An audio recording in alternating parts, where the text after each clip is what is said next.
Les pieds noirs, ces Français apatrides, ni d'Algérie ni de France. À partir de 62, ils ont perdu tous leurs repères. Fred Nedart parle de ces oubliés de l'histoire, mal aimés et mal compris.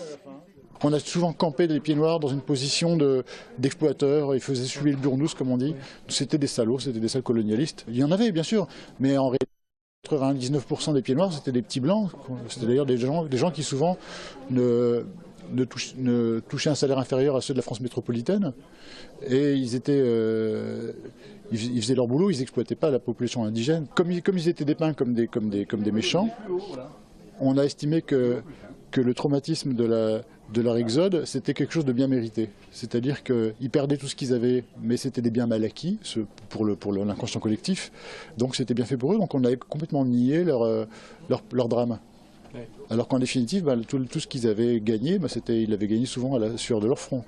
Le dessinateur-scénariste raconte l'histoire de sa famille. Tel La Fontaine ou Spiegelman, il dessine des animaux pour mieux parler des travers humains, et notamment du racisme. Il y a cette rancœur qui s'est cultivée, qui s'est autocultivée, mélangée avec de la nostalgie. Et cette absurdité, elle est d'autant plus forte, comme je le dis dans le livre, que les Français d'Algérie, les pieds noirs d'Algérie et les Algériens, les musulmans, ont beaucoup de choses en commun.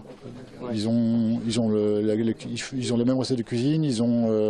Quand on va chez un pied noir, on retrouve un mobilier, des peintures orientalistes. Ma grand-mère, qui était juive pied noir avant de parler français, elle parlait arabe.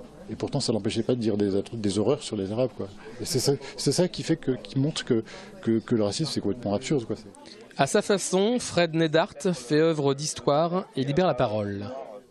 Lors de séances de dédicace, j'ai rencontré des fils de pieds noirs, des Algériens, même des fils de porteurs de valises du FLN.